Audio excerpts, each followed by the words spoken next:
What's happening, people? Welcome back to another episode of Red Divided. Myself, Tommy. You got Eddie here. Got myself, Ham, aka Umwepu.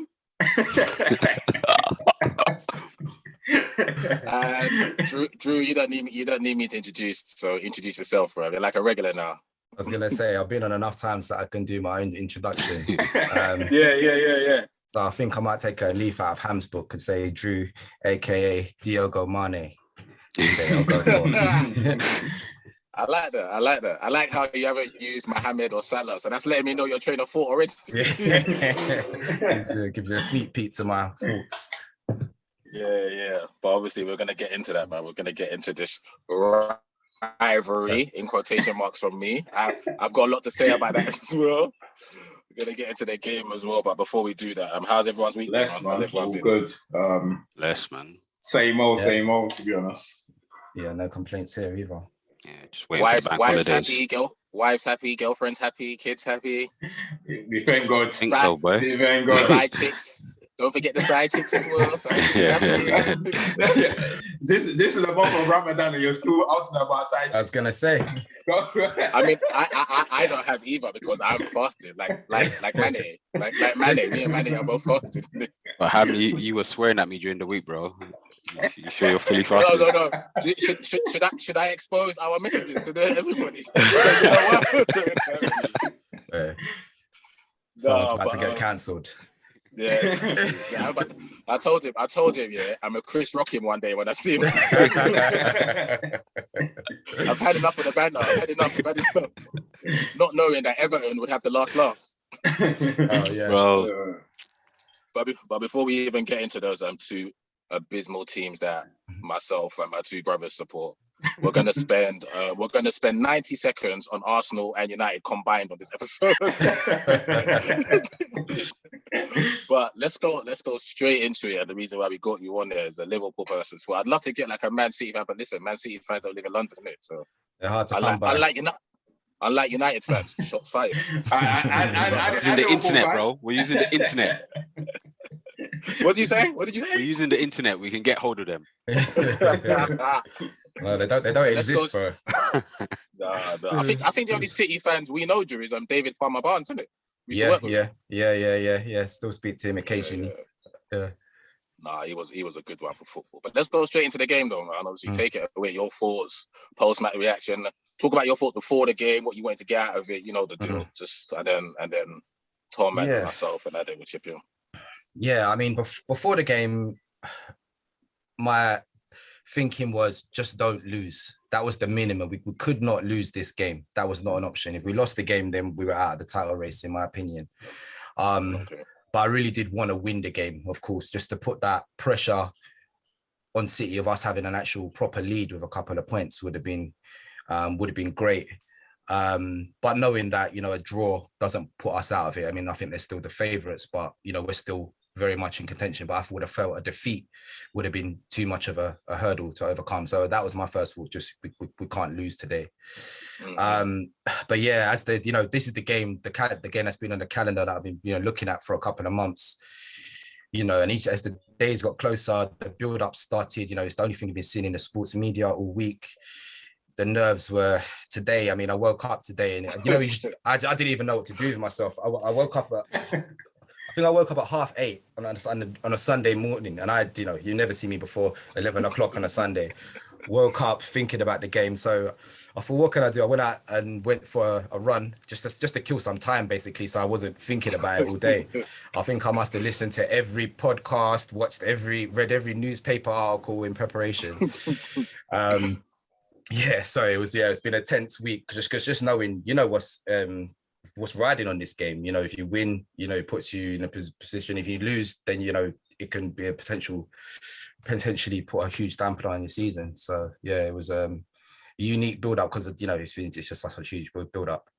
Did you say you wanted to go into the game? Yeah, so going into the game, because the build-up is obviously because I think we all agree that it's the biggest game in Europe now because it's the best two teams in Europe. Yeah. Now, so that's probably why. Because if you looked, I don't know if you guys saw the coverage on Sky Sports, but if you watched it from the beginning, did you see how much media attention was on the sidelines? Yeah, I watched that. I haven't seen that. I have not seen that for a game in the Premiership. Yeah. So But yeah, the game. What do you think of the game? Yeah. Thoughts, Yeah, I mean, the start, we got off to a horrible start. I don't think could have been any worse. Usually our trademark is that we start games fast, and I thought we'd, come flying at the traps and go at them. But City done a great job of playing the game at their pace. We looked really leggy and lethargic. Fabinho in particular, before they scored, I think it was Sterling had a great chance that Alisson made a good save from. And you thought, that's the warning. We got away with it. He's made a save, and it's straight away. If you saw from the second phase, Van Dijk did two poor headers. Yeah. We were immediately back under pressure. And then the ball went into De Bruyne's feet, and he just really strolled past Fabinho. Just in a way, he's one of our most reliable players. He's the guy you never get past him. They call him the lighthouse at Liverpool because everything just goes around. He just can't get past. And then I just thought, minimum with him, if you get past him, he'll take you out. Take the foul. So when I just saw him sort of just stroll past him, and then took a deflection, went into the net, it was just like, boy, this is nightmare start. You do the worst thing that could possibly happen. Then 5 minutes into the game. Yeah, and after that, there was no response as well for a while, which was worrying. There was that first 15 minutes, it honestly looked like this could be, we could go 2-3 down. It was looking like, okay, this is going to be one of those days it's going to go away from us. Then luckily, we finally did string a move together, and we scored a really good goal, I thought, sort of kind of goal that probably Liverpool had a few teams that can score fullback to fullback. Robertson going across, beautiful little knockdown by Trent, and I think maybe the keeper could have done a little bit better, but Jota buries it. And then we came into the game at 1-1. I'm thinking, okay, cool, we've had a good little spell for about maybe 5-10 minutes, not really creating any clear chance of it, getting in good areas, we're getting in behind Cancelo and Walker a little bit, but then just not really having that final pass or connecting to make a move. I thought especially Jota and Mane in the first half just couldn't get anything right. The touch was off, passes were going short. Yeah, we really looked like, I don't like to use this word, but we did look like we were bottling the occasion at that point. We were just, they seemed to just, they were crisp and smooth in everything they did, and we were a bit sloppy. And that leads to eventually to them scoring the second goal. Again, which was, well deserved. And we were at that point, I was actually looking forward to half time, just if we could go in even with 2-1 down. I was just thinking just to get, regroup and maybe make changes or whatever it was, because we were really struggling at that point. Did you think, just quickly, did you think it was offside when you initially saw it? Do you think Jesus was offside and the linesman might save you? Yes, I was waiting for it because I was like, this is probably one of them ones where, they're just going to let it go. Yeah. So when I see a replay, I was like, oh shit, he's onside. Good little finish to him. Nice finish, to be fair. He was brave. Keeper comes flying at him. And, because Jesus, I was quite pleased when I saw him in the lineup, if I'm honest, because I was thinking, he hasn't really had much form this year. I thought Pep was doing one of his usual ones in a big game where he loses his mind a bit. But then that was got a few goals against you, though. Got a few goals against you, lot, though. Yeah. So he was vindicated, to be honest. Yeah. So I mean, winning at halftime at 2-1 down, and I wasn't too, I wasn't too disappointed because I thought we could have easily been, 2 goals down, maybe 3-1. Second half, perfect response. That's all you could ask. We came flying out. A lovely move again. I think both our goals are really good goals. And you always back Mane in those positions. He slotted it away nicely. And I thought from there on, we had our best period of the game. I thought from there for about 15 minutes, I was really disappointed that we didn't get a third goal because we were really on top of them. Again, Jota had a great chance where I think he hurried on his left foot, where I think if he took another touch, he buries that. No, that was in the first half where he didn't make the pass. This one was after the Mane goal. Who puts him in? I think Trent puts him in from like a sort of like a slide through pass along from the right. Anyway, he kind of just hurries the shot, kind of stabs it with his left foot. Keeper makes the save. Again. Oh yeah, I remember that one. Yeah, you think the form that he's been in, I'm expecting him to bury that. And again, Salah was in the game there. Mane had a really good second half. And we had a strong period there, and I thought, okay, this could be one of those games where we started badly and we're going to turn it around and we've got the firepower to score the goals, but, you know, just nothing really came to fruition. And then I felt then City started growing back into it, and it really became like almost like a basketball game. What was interesting, what I thought from City, I don't know if you guys agreed, I thought they played quite differently. They were sort of like attacking the spaces, you know, not just, you know, sort of playing into feet as they usually do. They were, you know, trying to get behind us. Obviously, they were trying to exploit the spaces between behind Trent and Robertson. Robertson, yeah, and I mean, their midfield, I have to say, like, so much respect for that midfield. They were outstanding today. De Bruyne, Rodri, Bernardo Silva. I mean, the only one who really competed with them in our midfield was Thiago. Fabinho and Henderson were getting rings run around them for a lot of the game. They really struggled, which, you know, I wouldn't expect Henderson to compete with them technically, but I thought, you know, usually we can get the better of them. We can match them physically and, you know, press them and things like that. Yeah, exactly. But they matched us for the work rate, and they were also quality on the ball. They played a really good game. And then, of course, I'm just thinking now, going through the, you know, final 10 minutes, it's one of those ones I'm thinking. I remember I was watching it with my brother, and I said to him, I think someone's going to score here. I don't know who, but I could see a winner coming. And then the crazy thing was we were putting a bit of pressure on them again. And then we had an opportunity where Fabinho's got the ball, and you're thinking he's just going to slot in Robertson to whip a cross in. He messes his pass up completely, lands at De Bruyne's feet. Next thing you know, Mahrez is through on goal, and it's high and you're thinking that's the game. Honestly, I did not see the miss because my hands I couldn't watch. I was just waiting. I was just waiting to hear the crowd burst into cheering, and I looked up, and he's somehow put it over the bar. Skied it. Terrible, horrible finish. I mean, I don't think the chip was the wrong option. The keeper. I think he actually deflected though. If you watch the replay, I think there was a slight deflection on it from one of the defenders. I thought that, but I watched it back after the game, and there's no deflection. He just scuffed his lines. He just gets too much on it. He chips it over the bar, and I think they blow the whistle straight after that. And, blow the whistle. So so on the balance of things, I probably have to say you take the point. Because we could have easily lost the game. They probably I probably have to be honest and say they were a better team over the 90 minutes. Although I'm disappointed that we had some good moments in the game. I thought we played well. We competed with them.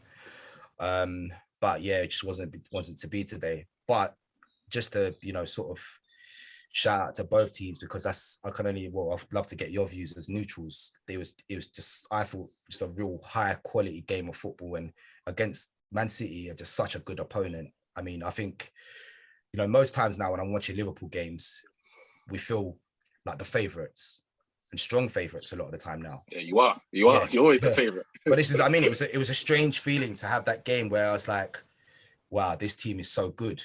Like, I was just watching them and I was just getting angry because, like, like little things like no one takes a bad touch. Nearly every pass is correct.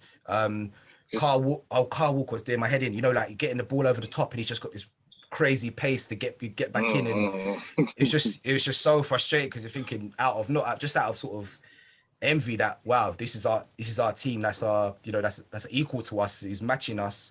But great game of football, and it's just unfortunate we couldn't sneak a win. But like I said, we didn't lose, and that's the main thing. Like I said, we're still in it. It's going to be hard, but at least we have a chance still. So, therefore a great game. But throw it back out. Neutrals in quotation marks, because they're both United. They're both United fans. How neutral can they be when it's Liverpool against City? But however, just quickly, man, just a minute or two. What was your lot's thoughts on the game, or do you disagree or agree with anything that Drew had to say? I think pretty much I agree with what Drew's breakdown of the game. To be honest with you, thought it was a great game. I thought, it was telling in the first half with Liverpool, from when Van Dijk was making he made two mistakes, like he misplaced the pass a couple of times, and from when someone you usually rely on make those kind of mistakes, you thought, they were in trouble here. Like, because I thought you could arguably say he didn't have a great first half. The first 20, 30 minutes, definitely wasn't himself. Definitely wasn't himself. So I thought, they're gonna have a long day today. But then the only thing about the game is it doesn't matter what City does. You just felt Liverpool can always get a goal. like any point Liverpool can always get a goal, and that's just to show the quality of like both sides really. I think City will be disappointed that they didn't take the 3 points, because I went into the game thinking like Liverpool had to win it, but at worst you had to get the draw, right? But I think City will probably look back at that game thinking they could have won it, especially in the first half. They could have seized the opportunity in the first half. And what you don't want is just come out after playing so well in the first half, to come out in the second half and concede a goal within like a minute or two. That's just ridiculous. So Pep must 47 seconds or something. Yeah, 47 seconds. Yeah, ridiculous. Pep must be fuming. He's probably fuming, and like it's just fine margins, man. I look like even the Raheem goal. Like it. To be fair, the first Jesus when Jesus scored to make it 2-1, I thought that was offside, and I felt exactly the same thing when Raheem went 3-2. Just because it's VAR, you just never know.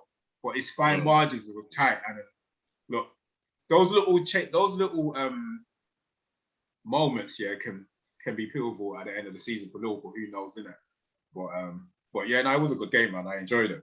But I just love watching. I love watching games like this. You know, when your team is not involved, because everything Drew said at the beginning, I've never had that kind of feeling in a long time anyway. Let's just get that straight. But those big games, that's how you feel. You're nervous. You feel like as if you're the one playing the game.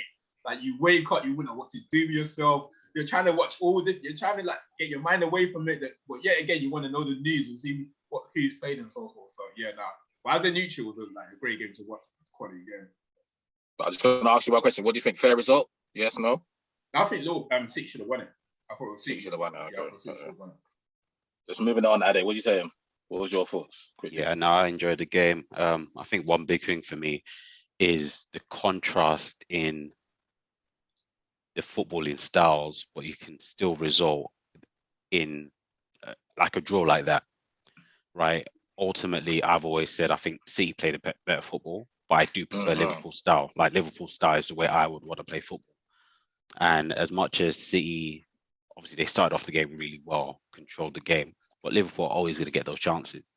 And unless you create quite a gap, Liverpool are always in it. And it's just fantastic to see. Like it's a high quality game, but it's not two teams trying to play exactly the same way. It's two teams playing their football. And it can still result in a high quality match.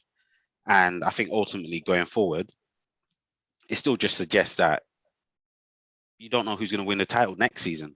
Like, yet say, I probably think City are going to get it this season. Just even if both of them win the remainder games, City's on top, so they win it. But it just tells you next season there's an opportunity that it might be Liverpool again. And obviously they've built on their team. They've got options. I think the only thing I thought during the game, so I thought this before the game. So as I was driving home, I was like, should Salah actually be playing? That was the only thing I thought before the game. I was like, well, he's going to play regardless. But in terms of form, Liverpool have quite a few options. Pep would not play around. You can be in form on the pitch, but probably have one bad day of training and Pep will just drop you. And we never understand that. We never understand that. But I guess every team's different. But as I said, it's a high quality game. Liverpool, fantastic team. Man City, fantastic team. Don't like either of them. But Liverpool edge it for me for some reason. I think it's just because of the Klopp factor and the way they play football. Ultimately, I do think Man City probably deserved it. But I like the fact that Liverpool are the game's never far away from them. Right? Even if Man City control it, possession, all of that stuff, Liverpool can still win. Like they only need a couple of chances to bury them. Good football. I echo everything you've all said. Yeah, I just wanted to. What did I want to touch on quickly? I want to say, yeah, I agree. I thought it was a good game. I don't think it was the best of games in terms of like the quality side of things, in terms of what I expect from a City team. But I think that goes in line with what. Sorry, 2 seconds, Drew. There's a lot of fidgeting. Kind of, you doing something? Oh, sorry, is that me? It's coming through the headphones. I'll just wait for you to. Yeah, is that better now? Yeah. Could you not hear it as well? Yeah. I couldn't. Everything good now, yeah? Yeah, it's all good. Sorry. Okay, cool. So what I was saying was, I thought it was a good game. I don't think it was a great game, but I attribute that to the quality from the City side. But I think that goes in line with what you were saying, Drew. And I thought that after the game in terms of they played differently. But I love that because we always talk about Pep, and I think he's the best. Talk about him having a plan A. It's total football, tiki-taka football, whatever you want to call it. But what I loved today was them knowing that Liverpool going to play the highest line you'll ever see. And Drew, I don't know, you probably have a heart attack every time you watch your team play because it's got pros and cons in it for playing that high, innit? But I think Pep goes, instead of playing a tiki-taka football in silly situations, we'll exploit the lines and go longer and go more direct today. But it's not long ball like Bolton. It's not long ball like Kevin to Kevin Davis, or long ball to like when Sunderland had Niall Quinn and Kevin Phillips and we'll knock it to Niall Quinn and they'll knock it down. It was more long balls into the overlaps on Trent and Robertson's side, like you said. And I thought that allowed you, that stopped you guys from being able to do what you wanted to do in the first half. So you become a lot more baggy in terms of there's a lot more space from back to front. 100%. Yeah, no, I agree. I think you're right. It affected, especially the fullbacks, it affected them massively with them getting forward. They barely got forward in the first half. And what was so good from City was the timing of the pass and the run. Exactly. Because when you mentioned before, did I think the goal was offside? And the reason I said yes is because we've had this all season. We've got this offside trap down to perfection where, you know, I've seen it a million times this season where everyone's like, oh, they had 5 chances versus Liverpool. And I was like, well, 4 of them were offside. 4 of them offside. Yeah. So I've kind of become used to it. So when I saw it today, each time they were doing it, I was thinking, oh, it's probably offside. And they showed a replay, he's on. And they were pretty much on side most of the game. They beat the trap so many times. So, yeah, they'd obviously were really well prepared for it. And the timing of the runs was excellent. And I think there was an example during the season where Southampton were doing this mad, crazy line when they're like set pieces. They'll step up and were catching everyone offside. But Man City in particular were the one team that they'll start their run a bit deeper than everyone else. So by the time the ball's actually played, they were catching Southampton out. And they were showing this on like Match of the Day. And I was just like, this is excellent. And obviously now they've used it against Liverpool. Because I think one of the biggest things was there were only 2 choices. It's either we're going to sit back and double up against Trent and Robertson, or we're going to take the game to them and make them think about us. And either way, you wouldn't argue with, right? It's either you're going to be responsible or you're going to say, no, we're going to have a go. And he decided to have a go. The timing was on point, did well. You know what? No, I like that. Before today's game, I'm not saying, obviously, take today's game aside. I know a lot of the times we're talking about, I think when we did our half team of the season, we were talking about centre-backs. We were saying Van Dijk shouldn't be there. But I've been watching Liverpool very closely over the last few weeks here. Do you know how hard it is to be a centre-back and be so high up? They're asking so much of him. Bro, if you watch Liverpool very closely, they're asking so much of Van Dijk. We're so used to Van Dijk just being good that we don't want to give him credit sometimes just to be, do you get what I mean? Because Van Dijk is always going to be good. But Liverpool are asking so much from that guy, from the way they play, because he has to be perfect almost every single game. Like you can't. No. Like I don't think any defender in this world is able to do what he's doing week in, week out because of what Liverpool are asking from him. Like the line is too high, bro. Like it's unreal. Like it's so hard. And I think it's the trust in him that allows them to play that. It's okay. Let them throw it over the top because Van Dijk's got enough pace and enough composure to like stay on his feet and win it back. Like, trust me, bro. Like that guy is unreal, bro. You know, Rio is my favorite, but that guy is out of this world. But obviously today's game did reflect that. But I just wanted to give him credit. Nah, bro. Yeah, Van Dijk's special. He's special. Yeah, without a doubt. Hey, what do you think of the highlight? Because obviously it's higher. The reason why I don't agree with everything Tom's saying because all top teams want to play high, and if you're top centre half, you have to be comfortable with playing on the halfway line. That's just you just won't play for a top side if you can't play on the halfway line. But obviously, Klopp even mentioned it that it's even higher this season. As a Liverpool fan, you watch your team from over the last couple of years. What do you think about the line? Yeah, I mean, it can be heart and mouth sometimes. But like as Tommy was saying, when you've got Van Dijk, Matip, I mean, these guys are just some of the best around, and I especially love Matip. I love yeah, Matip. me too. I'm glad I that love this. Matip. I'm really happy that this year he's finally starting to get some recognition from outside of the club, even from Liverpool fans. To be honest, I remember, you know, he's for me, he came in 2016 with Gini Wijnaldum and Sadio Mane, and those guys, you know, when we look back in history, they're going to be three of the signings that transformed this football club. But you know, he kind of went under the radar because, you know, he's free, he didn't cost a fee, he gets a lot of injuries, you know, blah blah blah.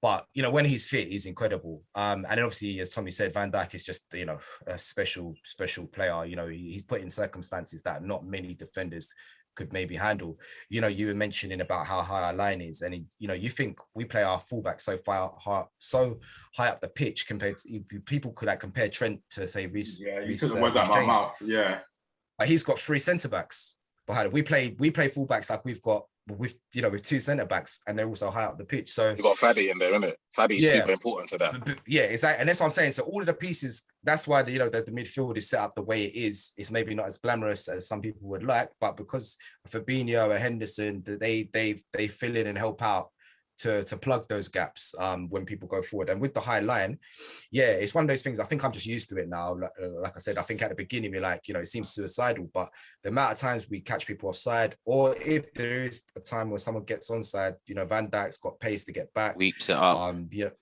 Yeah, exactly. Even we've got Matip, Konate, Gomez. They're all players who are quick, who can recover quickly. So yeah, no, it's like I said, I like, it enables us to do our pressing game because we can press further up the pitch. Yeah. Because you know, we haven't got that what do you call it? We haven't got we can press so far up the pitch because, you know, we've got the defense higher up. If you see last season when we had all the injuries and we had like Nat Phillips and Reece Williams at the back. And Henderson playing centre half. That's why the whole thing fell apart, because, you know, you couldn't have them guys putting a high line on the halfway line because they had no recovery pace. They didn't have the quality to deal with it, and then that meant our midfield press wasn't good because they had to cover bigger spaces. So it all goes hand in hand. So yeah, it sometimes is a bit scary, shall we say? But I think the reward outweighs the risk. Always the risk. Yeah. Now, I wanna move on quickly, but I just want to make one point there to go in line with Tom. I don't know if you lot saw this, because I was laughing my head off. Raheem Sterling is going through. Oh yeah, Van Dijk's presence. I saw that. Yeah. It's basically him looking at him and saying, "Yo, big man, stop it." Did you see it? He tried to step up. It was almost like Van Dijk said, "It's disrespectful you trying to take me on." Yeah, but you know, it's the other way around. It's like, imagine if CR7 or CR7 or Messi taking a defender's looking at them like, "But what are you doing?" It's almost like that Van Dijk to strikers. Now, it's not only Raheem, because I love Raheem, but Van Dijk does that to a lot of strikers where they look and they go, maybe not. Yeah, I'm gonna go. Yeah, but remember I used to say this. Remember I used to say it's psychological. Like a lot of strikers step onto the pitch and they've lost against Van Dijk before the match has even started. Listen, I've seen this multiple times. You just mentioned what happened to Raheem today when we played Inter Milan. Lautaro Martinez, same thing. Bro, but he looked up at Van Dijk and turned back around and went the other way. Turn around. Bro. It's like they look at. It's like when they see him there, it's almost they start looking around for help. It's like, I need someone to pass to. I can't go. I don't. It's like you said, psychologically, I don't think people believe that they can dribble past him.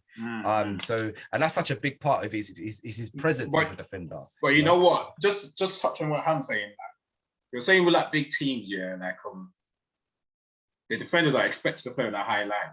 Fair enough, but bro, the high line that Liverpool play is unreal. And I think to emphasize the fact that the fullbacks, both of them crosses the ball to each other at times. That's how bad it is. So that's how. So as a defender, the last thing you want to do is one is to be running back, or two to be isolated. That's probably one of the worst things you want as a defender. You would rather just mark tight spaces. That's probably one of the worst things you want as a defender. But what your coach is demanding that game by game. That's unreal, bro. Like Matic now, both of them. If I can just give both of them defender of the season, centre back of the season, I will. Because I didn't.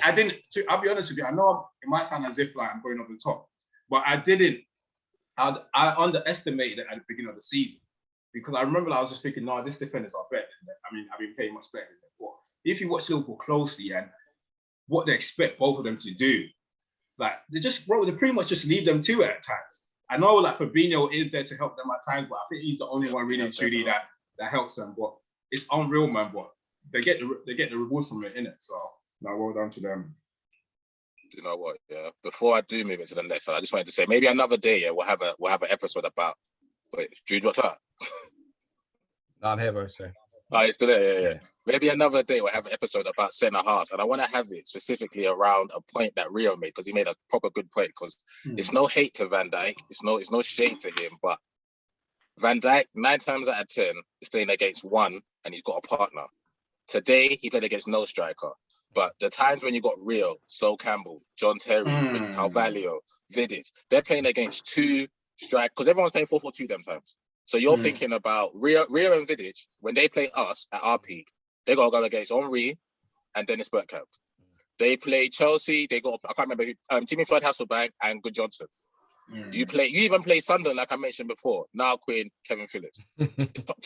Tom's a defender, I play defender. It's a different problem when you're playing against one. I agree. I think that's a... Now that you said that is a great point. And one thing I do say now, I say a lot of the time is I feel that the last generation had better strikers than we do now. Yeah, I mean the game has changed a lot. I mean, the flip side of what you're saying, Ham, about the defensive side of it, but also maybe you think offensively, how much a central defender probably receives the ball more than any other player on a pitch. If you even look at a game from, say, I was watching Premiership years the other day, and it was early 2000s when it was Arsenal Man United on top, and now I can't remember, they were trying a game. Every time they rolled it out to centre back, even the teams that were considered the good football sides, boom, straight forward. They were if anything, they just rolled it to a centre midfielder. You know what I mean? They didn't play any football. The keeper didn't play any football. So there's a lot of there's different demands now, isn't it? Very different demands. Because you got to think now. Tom goes to games now. Tom's into the football anyway, so he goes to a lot of games. He watches a lot of youngsters. You see now a centre half. The first thing you're looking at, it's like Trent. It's like the right back position now. You look at a centre half. They'll probably ask you, can he play, before they ask you, can he defend? 100%. Yeah. It's like a right back now. Tom was a right back, and back day when Tom's playing, Tom probably thought, I'll stop my left back and I'll support my winger. Now, if you're playing right back, bro, you better be able to play through balls, better be able to keep the football, better be able to overlap, cover, because you're going to have the ball 60-70% of the time. Yeah. There's not many of those top centre backs. There's not many of those top centre backs that will survive in this day and age. I don't think Vidic will. I'm just being honest, bro. I think Vidic will struggle. It will struggle, bro. Honestly. You need to be able to be on the ball because, like, you look at Chelsea's centre backs and they probably touch the ball more than the midfielders. Like, there was a point in time this season that Thiago Silva had a better pass completion rate than. Obviously, there's lots of passes between them, but to have the highest pass completion rate is quite a thing, regardless of who you're passing it to. Well, if you look in the league, the only team that probably you'd say plays in a traditional way like that is like a Burnley. You know, if and that's if James Tarkowski, make sure you hit Chris thingy up top. Exactly. James Tarkowski, the white man. You appreciate some of the football they play as well, because when they beat Everton during the week, some of the blocks he put in, I was like, he looked proper old school. Like, he put in some ridiculous blocks. He reminds me of Gary Pallister. They are that team is just a throwback. I looked at them the other day versus Everton, and it was literally like 2 big centre backs, the 2 black players were on the wing. It was like I was like looking at it. I was back in 1997 or something. It was, no, but Drew, you said this is a perfect segue into what I was saying. You said you was watching Premiership years, and obviously late 90s, early 2000s. You mentioned United. Arsenal. So that leads me to ask this question, and I think this is where we're going to have some contentious debates. Is Liverpool and City the biggest rivalry in Premier League history? Let's just make a preface that football did start before 1992, but we weren't born there. We was born there. We don't care about football before 1992. Let's be real, okay? Let's be real. We've got massive respect for them lot, but we're talking about Premiership years. And Jamie Carragher started this, and we're not massive fans. It's always him, bro. It's always him, bro. Yeah. And we're not massive fans of Cara on this pod, but it did spark good conversation. I couldn't wait to get that's why I couldn't wait to get you on here. And obviously, I've got 2 United boys on here, and you got Arsenal fan on here. So you already know where we're sitting. So let's debate this. Is it? straight. Is it the biggest rivalry in the Premiership history? It depends how you're defining rivalry. I mean, for me, if you're talking about the quality of the two opponents against each other, then I would say maybe these two are the two best teams to face each other directly. But if you're talking about a complete rivalry, I'm not even having that. But go on, I'm not even having that. Yeah. I was going to say that too, but let's I'm not even having that about the football. I'm not even having that. But go on. I might agree with you there, but yeah. But in but terms overall, of let's keep going.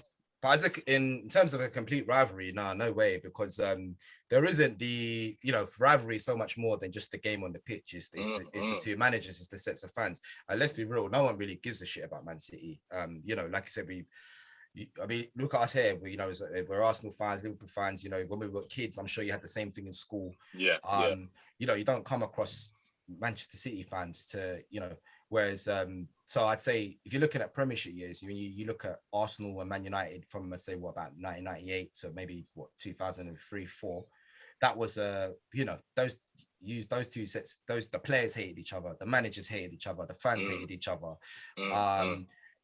With and probably had the equal build up of the game of the and the two top, obviously there were two best teams at the time. So when I think rivalries in this thing, I think the biggest English football rivalry for me is Liverpool Man United. They're the biggest teams, the most trophies, all that, historically, location wise as well. It's almost a derby. The fans, despise each other, especially if you go up there. And then that's probably like, the all-time English, like our Real Madrid, Barcelona. Whereas then if you're looking at the Premiership time for a period where two times were competing with each other and it was a complete rivalry, then I'd have to say Arsenal, Man United. And then I know it's a long-winded answer, but in terms of but if I'm saying the two best teams facing each other, going against each other directly, I'd probably say what we're seeing at the moment is the two best teams to compete against each other, just in terms of the points. Because they're not just the two best teams, because Man United and Arsenal were the best two teams in England. Arguably, maybe 1 or 2 seasons, they were the best two teams in Europe. I don't think anyone would disagree that Liverpool and Man City are probably the two best teams in the Champions League as well, which probably gives it the edge. Like if you put Liverpool versus Real Madrid tomorrow, or Man City versus Bayern Munich, you'd probably say they were the favourites. That you wouldn't put many teams against them. So that's why I'd say it gives it a slight edge in the quality, but definitely not as a rivalry, because there just isn't that history there. Yeah. All right. I'm not gonna kill you, but I'm gonna let the boys go first. I'm gonna let the boys go. Ade, Tom, whichever one wants to take it first. We're on the same team for once, boys. So how do you know I'm on the same team as you? No, okay. Me and Tommy are on the same team. Then In terms of the only thing I will give to you, Drew, is that if we're saying from Premier League era, I'll give to you the quality of the football. What then? I don't want to go over the top. Obviously, football is played differently in this day and age. That's what I want to say. So I think I'm not having that. It's important to clarify that, because you got to understand that the quality when we was playing Arsenal back then wasn't exactly poor football. We're talking about the top players, the best strikers in the world, best centre backs in the world, best midfielders going up against each other. So that it was the highest quality. The matches was just probably as tight as the City and Liverpool right now. So no one was exactly smashing each other what we did eventually down the line at 8-2. But hey, Tom. We're on the same team, bro. All right, sorry. All right, let's go back.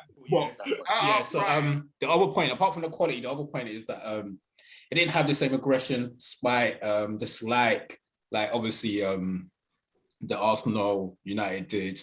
You can the tension from the from the changing room. You heard so much stories about the change, what's happening behind closed doors, and you're talking. I know we're saying that Liverpool and City obviously are the two best team in the world, but I think the only thing that was obviously is possibly letting our rivalry down is because we weren't successful in the champion. But basically Arsenal, but you can say the same thing about City. City haven't won the Champions. City won it, yeah. They haven't won the Champions League themselves. So it's only us that won too. Got to a final though. Arsenal got to the final too. We got to our final as well, Drew. I'm having I know you won't remember. It's hard to remember, but it did. And you remember, Drew, because you're a football savant. I'm letting you know right now, we would have won if we had 11 men. I'm letting you know that right now. So, we would have won if we had 11 men. So like, I've had this. as I say, Arsenal fans. but as I said, look, it's I feel like we had everything, and like it's just the memories. Like, I'm not saying obviously maybe 10 years down the line, we'll see where what your thoughts on this, but I can almost remember where I was sitting, where I was in those big games. Like the memories, I got stories with Ade. Like we ran from Ade's house, me and our friend Akeem. We was in Brixton at Ade's house. When something happened to Ade's Sky, we had to run all the way down to we ran straight to Kenneton. Yeah. Kenneton. This is when we beat, was it 3-2? Was it 3-2 or 4-2? Yeah, that O'Shea scored that. Yeah, kick. Oh yeah, I remember that one. Yeah. I had malaria. Yeah. I was on the sofa. Yeah, and like it's just and just the last bit before Ham and Addy goes is that since Liverpool and City was getting at it, I think Liverpool's only actually come second twice. But if you look at our rivalry, it's always first, second all the time, like majority of the times anyway. So, and that's why I would I'm not saying it can't get there. If Pep and Klopp ended up staying for like another 3-4 years, I agree with Roy Keane, what Roy Keane said, like it could possibly get there. But at the moment, I just don't. Yeah, I don't think it's close at the moment. That's my personal opinion at the moment. But the only thing that you can argue is just the quality of football. Apart from that, I don't think it's got anything else to it. Yeah, agree. I agree with that. Ade, I expect to hear you say agree. If you don't, I'm cutting your mic. Right. So obviously, I think I raised this during the week. When I first saw the post come up, I was just like, what the hell is this? Because I guess everything comes to what your definition of something is and what your definition of a rivalry is.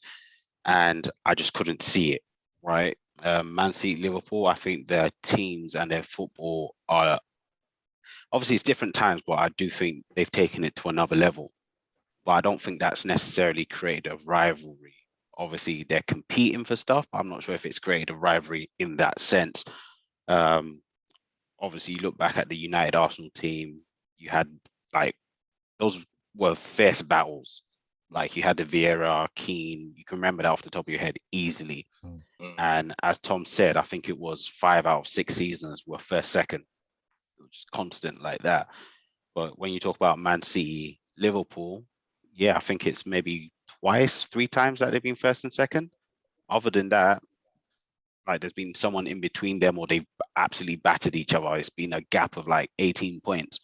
So that fact that it's been close, I think it's happened twice.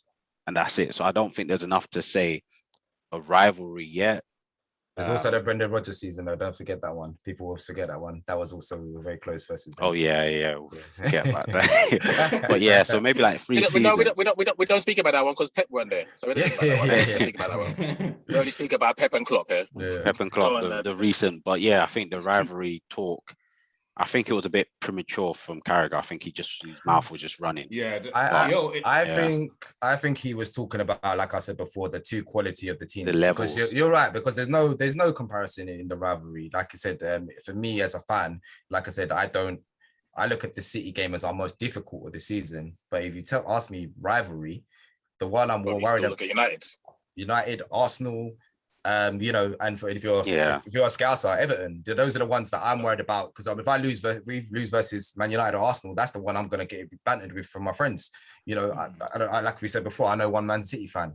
So it's not the same because it's not that. Like you said, have a cup of tea with each other. Yeah. Even Klopp and Pep, they're hugging and everything after the game is the respect is different. Whereas when Wenger and Fergie was the classic. Just to give a story, I remember very well watching the 0-0 when Van Nistelrooy hit the bar from the penalty, and I watched that with about 10 Arsenal fans, and I've never honestly, there was no other rivalry. I was a neutral, I was a Liverpool fan, but. I remember at the end of the final whistle when they were all pushing Van Nistelrooy, Yeah. And bruv, the room was going off. You know, like people were like, fuck him up, bro. You know, like it was like people were going mental. Like it was like it was real beef. Like it was legit. Like they were there. They wanted to be like, you know. So yeah, and we definitely haven't anything like that versus City. So yeah, I definitely get your sentiment. I think it's the definition. I think if he had made himself clearer, this wouldn't even be a discussion. Because I think we're happy to admit the levels of quality that's there. Well, Jamie does that a lot. It does that too much. And it's frustrating. I know, obviously, like it's ridiculous sometimes when he comes up with these things. Like I know, like I don't know whether it's jealous, envious of like the United.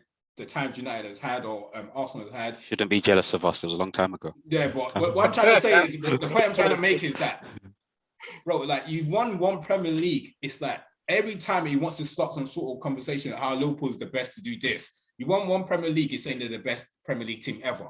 How's that possible, bro? Like you win one. You haven't done, you know how hard it is to do back-to-back. And you win one, you're already comparing them as making them the best Premier League team ever.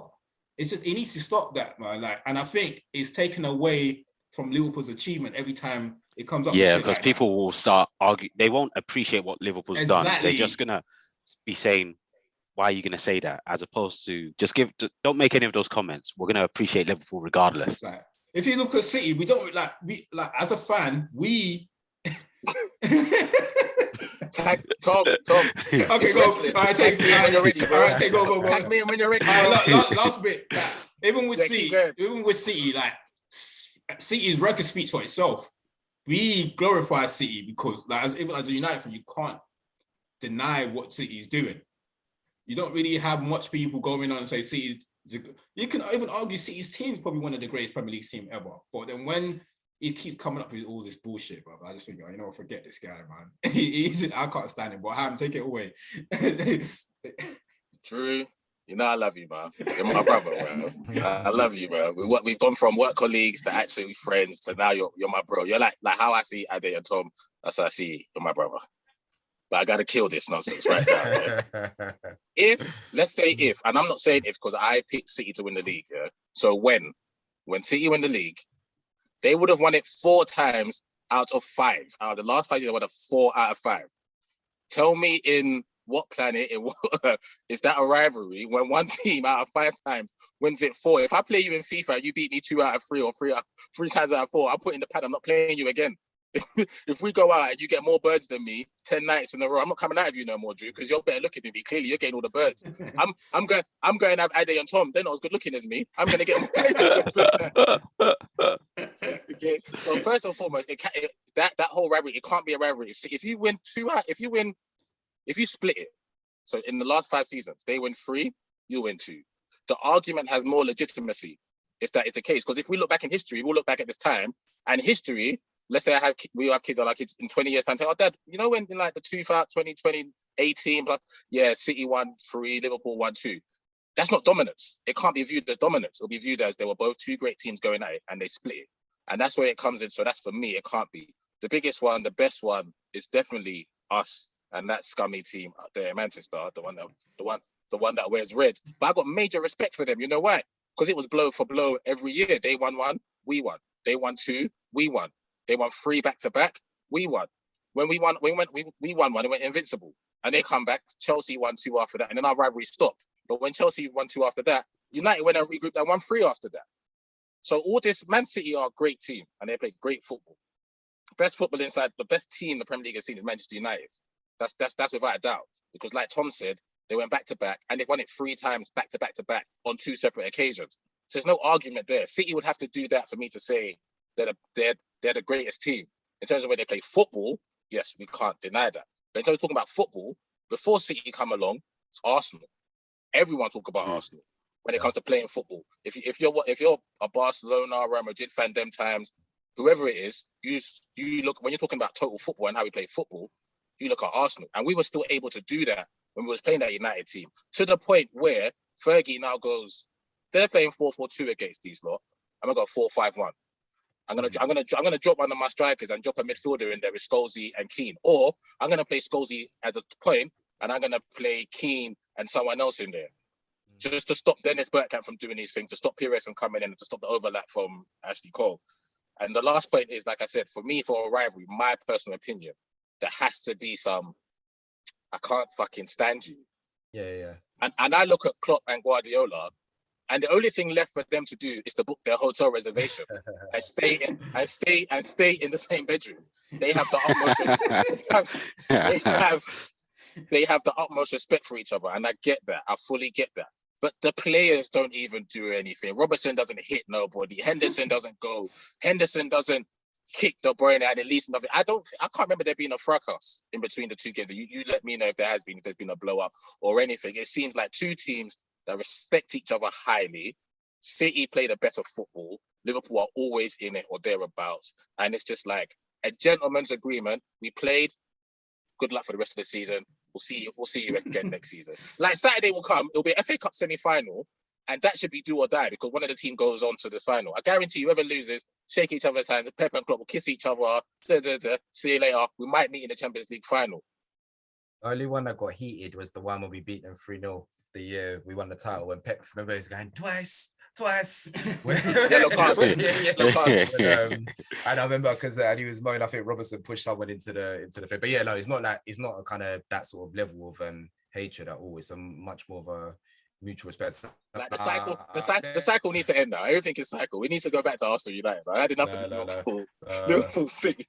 Processes have been put in place to ensure that never happens again. So you might have been seeing our summer rebuilding job with the youngsters we're bringing in. We're trying to be there we're trying to stay there this time. We hope anyway. I heard it. And like I said, Adi, you want to say something? Go on.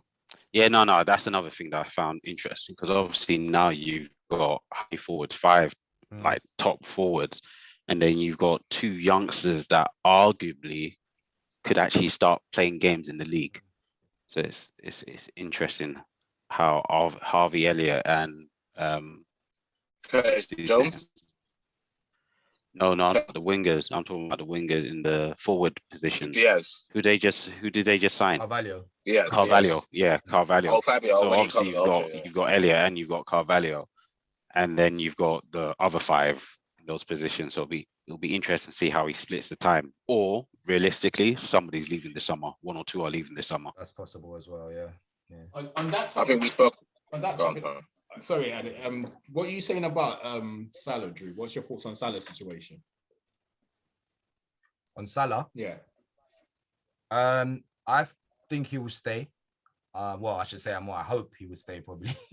I think I don't see the club. I think they'll have to come to some agreement because one, I don't really see where he goes that's better, where he can realistically go. And then 2, for us, who do you replace him with? So it's a difficult one. I hope there's some compromise there that they can come to. So yeah, I think he will stay. I think the most likely to leave, if anyone leaves, will probably be Mane. That's my view. Because his contract also, it's gone under the radar because of Salah. Oh, yeah, left as well. Yeah. So it's going to be difficult financially to keep all of those guys because they're all going to want pay rises. They're all getting older. As you said, we've brought in younger players. We've got Diaz as well, who's, that guy's not looking to be on the bench anytime soon. You've got Jota there, again, who's also, he's a first teamer as well. He's exceeded expectations from when we first bought him. I think he was personally brought in as a rotation guy, but he's just come in and done so well that, how often can you put him on the bench? So yeah, that could happen. I think Salah will stay eventually, and I just hope I think they'll come to an agreement in the summer. I think he's just haggling over how much he can get. I just want to burst your bubble, Drew. Obviously, Mohamed Salah and Mane, Muslim brothers, Soph and Tom, was at the mosque together on Friday, and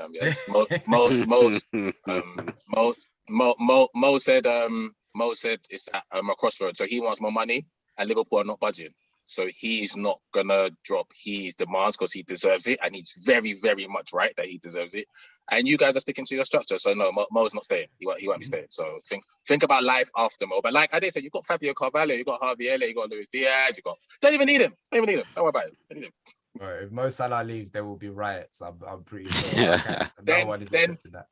Then pay him more money. Don't stay. Pay him more money. as we spoke about this beforehand, didn't we? Off air, and I said I'm happy to make James Milner a coach. Yep, we spoke about and this. Give his wages to Mo Salah. Yeah. I'm happy to do that. So we'll just find a compromise somewhere. Nah, but let's move on. So we agree on the Premiership. We agree on the Premiership rival. It's a non-starter. Jamie Carragher, you can do one with your biggest rival. Shit. But moving it forward to a competition that obviously you've won and they haven't won, the Champions League. Obviously, the Benfica game, touch on that, and your aspirations and like in terms of whether or not you think it's viable for you lot to win again. What's your thoughts on Champions League prospects? Yeah, I mean, for me, we're in a situation now. You're in this far. You got to try and win it. We're not in a position where anything is guaranteed. We're competing for everything, but you wouldn't say we're, like in the league, we've got a chance. It's the same with the Champions League. I definitely think we are one of the strongest teams. I think it's us or City, and then Real Madrid. Real Madrid Champions League, they turn it on. You never know with them; they could do it. Bayern Munich are always strong.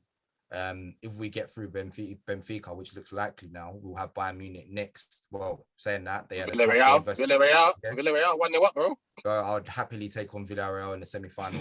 I don't know about that, Drew. I don't know about that. But no, I always back Liverpool in Europe. That's we have a special history with that competition. Boys, I want to bring you into this here quickly. Into Champions League. Obviously, we don't play Champions League football. We're kind of allergic to cup competitions. True, I don't know if you've noticed, but our clubs don't compete in Europe. Probably, yeah. They might not even be in any Europe next season, but we'll touch on that later. Did you not see the City Atletico, and did you see the 5-5-0 formation? I just wanted to get your thoughts on how Atletico and the City game went, and your thoughts on the Champions League in general moving forward, and obviously the Chelsea Real Madrid game. Yeah, I mean, I hate Atletico Madrid. Like, we've played them quite a few times over recently, and they're some of the worst football games to be a part of in terms of, they're just not, they're diving, they're cheating, they're fouling, they just make the game horrible, which is such a shame because they've got some really good players. I always look at them and I think, why do you play this way when you've got the talent that you have? But, whatever, it works for them, so who am I to knock it? But they will make it difficult for City. I mean, I know they're not as strong as they were, but they're the type of team, I don't think, they, for a one-off performance, and they want to, bring it down to their level, they can make City work. So I think City will win, but I think it's going to be tough, and I hope they really take a lot out of their legs as well, so that they struggle in the following weekend in the league. So, I think, that won't be an easy game for Man City, and we had it when they knocked us out a couple of years ago, actually, when it was a similar position. We were way stronger than them. We played a lot better than them as well over the two legs, but they made it gritty and they took their chances. So that's not, I don't think that's impossible for the next game. I think they could actually do that to City possibly, but realistically, I think City will be in. It will go through, yeah. Now, Tom Ade, quick on the Chelsea Real Madrid. What are we saying? Come back, one of those nights in Europe, or are we saying tie done? King Karim Benzema has knocked them out already. What are you saying? Right. I think it's done. I think they'll make a good account of themselves, but I think it's done. Yeah, I agree. I think it's done, man. But no faith in Thomas Tuchel? No, I He's don't not my see it. dad. He's not my uncle. Yeah. Who told him to lose 3-1 at home? Yeah.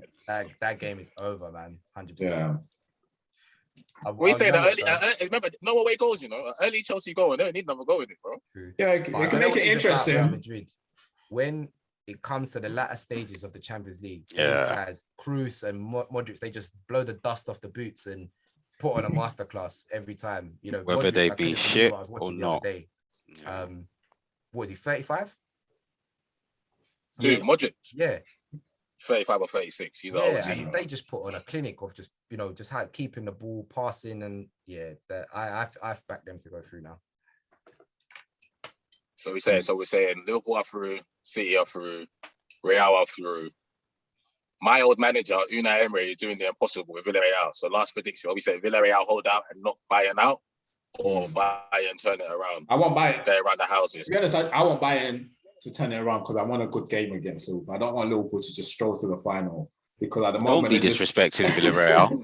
That's proper disrespecting Villarreal. They didn't just appear. I think Liverpool will stroll to the final. I think Liverpool gets them. I'm not trying to disrespect them, but it's a semi-final. I think the thing about Liverpool now, if you watch them, obviously it's the depth they have. And I think actually, Roy Keane made a great point earlier today, saying that one of the reasons why Liverpool haven't had a chance to win as much trophies as City is because they've never really had as much depth as they do now. So they had to pretty much like for like options. Yeah, they pretty much have to pick what trophies they've got to go for.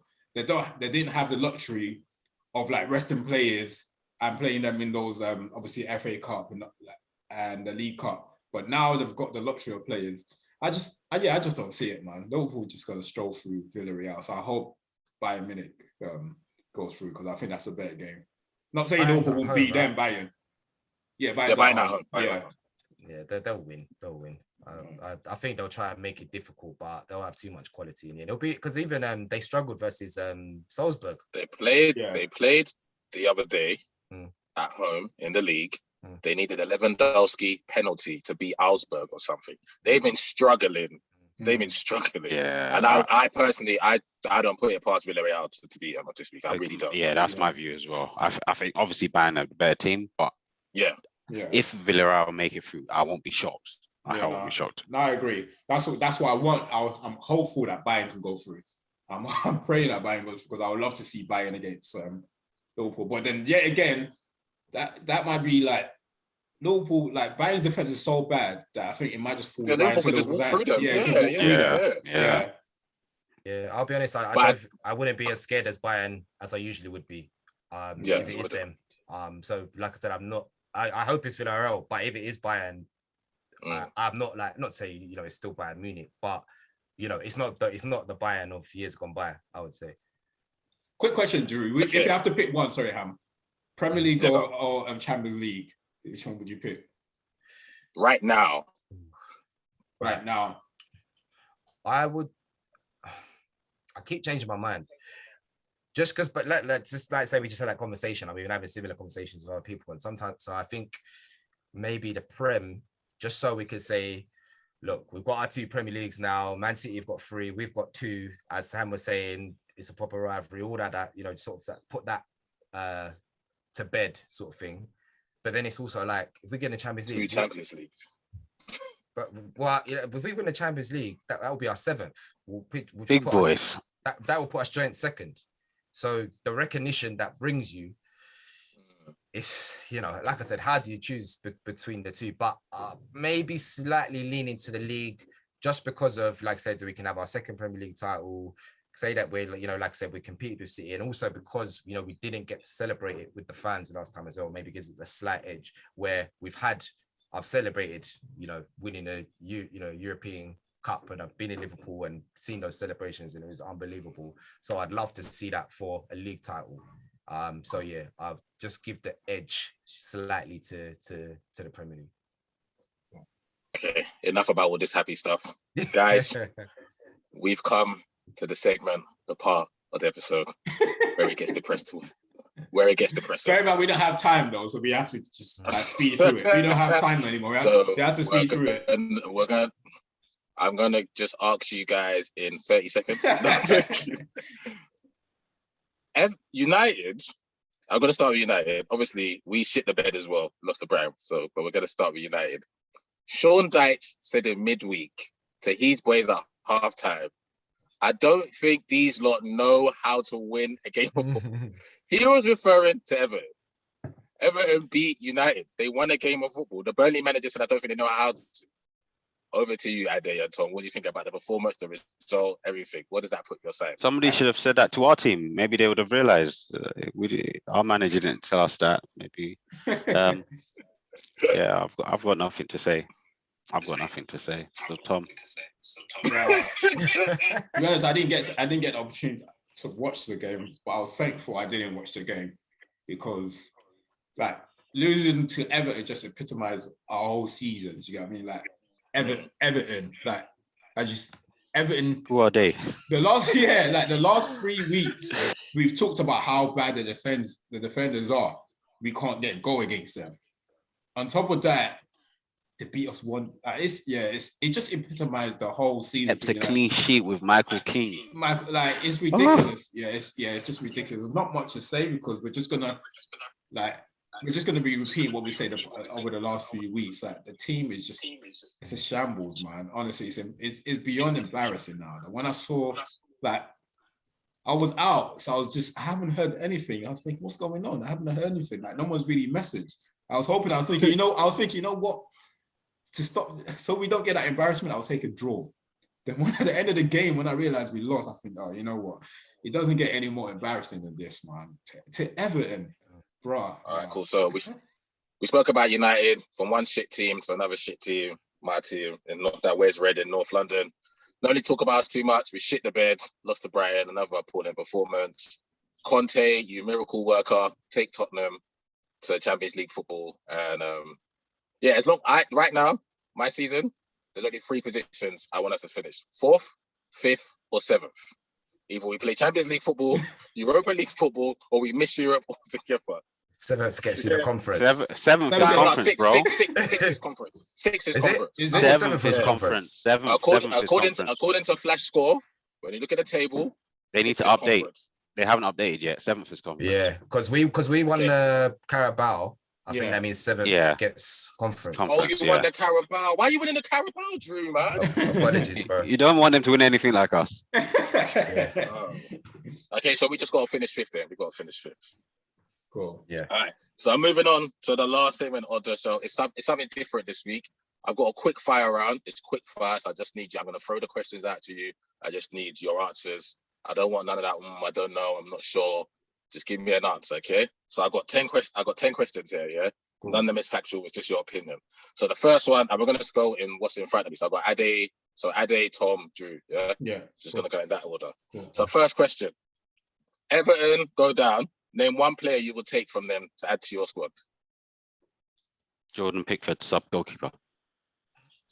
Richarlison. Alan. Ooh. No, I changed mine to Decore. Sorry. No, next. Quick fire. Next. Yeah, go. I can't remember. Okay, cool. Right now, football stopped right now. The league stopped, everything stopped right now. You're a Ballon d'Or winner. Fuck. Quick fire questions. Benzema, yeah. Mbappe. True. You know what I'm going to say? Mo Salah. Okay, this is a 2-part question. So the first part is, so just answer it back to back. So is Declan Rice worth 150 million? If no, how much? No, 89 million. 89. No, 60 mil. Ooh. No, 80 million, 75, something like that. Okay. Rank these 3 DMs in order: Fabinho, Rodri, Declan Rice. Ooh. I'll take Fabinho first, then I'll take Rice, then I'll take Rodri. Same thing as Ade. I'll go with how you had it, Ham. Yeah, Rice has still got some work to do. Yeah, cool. Okay. Take Kyle Walker out. Who starts for England, Reece or Trent? Reece for me. Reece for me, definitely. It's good. It should be Trent, but it's going to be Reece. But you would want Trent though. It's your opinion, Trent. Yeah, Trent for me. Okay, cool. Yeah. Okay. Where does Haaland go in the summer? Barcelona. Ooh. Bayern Munich. Yeah, I was going to say that. That's a good point. Yeah. Okay. Is Edouard Mendy the best goalkeeper in the world? Isn't he in prison? Edouard Mendy, Chelsea goalkeeper. No.